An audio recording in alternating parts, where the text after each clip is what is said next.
to look at it this other way. Yes. That, Nigeria at 65, we had high hopes, we had the granite pyramid, we had the oil boom, we had the cocoa and all that. And Nigeria was making so much money. And somehow we missed the opportunity of investing those gains for the future. Now, take a look at the president's speech. He said, the youth, you are the future. And in the 19th paragraph, let me read out one other thing. He said, let me assure you of our administration's determination to ensure that the resources we have saved and the stability we have built are channeled into these critical areas. Now, he has identified critical areas that the security, the economy that would need to fix so that it will translate to food on the table of the ordinary man. Now, the president is saying we will channel them. Now, how do you think that going forward we can best channel these resources saved? In agreeing with the president, yes. I remember in 1986, I was offered an opportunity by a Canadian to go to Canada. I said, no, what am I going to do in Canada? You can imagine the time. I'm not talking about in the 70s. In 1986, I told Mr. Darcy Drury that I can't go to Canada. There are more opportunities here. I have a country that needed my services. I want to stay here and build it. And I didn't go to Canada. Today, I see even children as young as 10, 15, so long as they can comprehend a few things, are thinking of when they will finish secondary school and start going to Canada or somewhere outside Nigeria. It doesn't speak well of where we are coming from. You know, at least if it was very good in the early 70s, somewhere along the way, like you rightly said, we missed the way. Now, the president wants to invest in security, in economy, and so forth, and other critical sectors.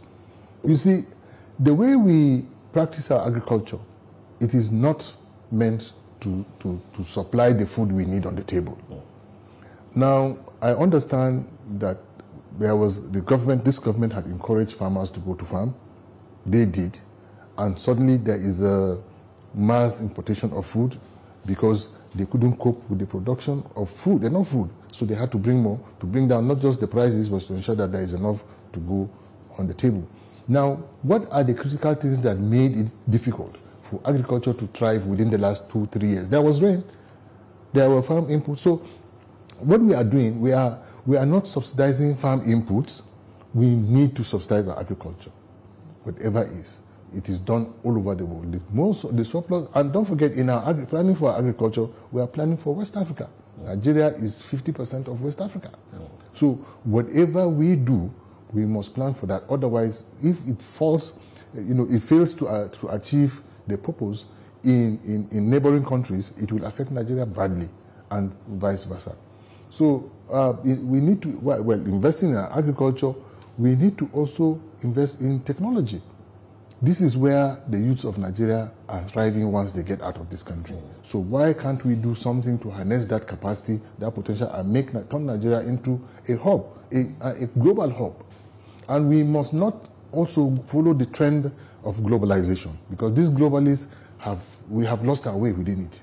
Let us be ourselves, work towards our goals, define goals, and critically ensure that we, like in security today, I was a national response spokesperson for Nigeria at a point, this security matter.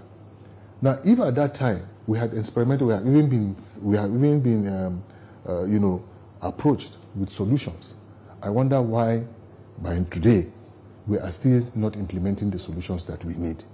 Most of our communities are in their need of security. Every day in my village, Kiana, in Nasarawa State here, you will hear one story of kidnapping or the other. And the residents say they know the area. Now they want to confront the bandits, but it's a challenge because you cannot confront with bare hands. So we need to map strategically these areas, deploy technology, and fight these bandits to a standstill so that people can go to farm. Don't forget, that aspect is also affecting the agriculture that we need. A lot of people don't go to farm, and then it translates into other pressures, like in a spiral manner. And that is why you feel the pain. I don't know whether you don't, but I know what I get every day from my community, people around asking for one thing or the other just for daily bread.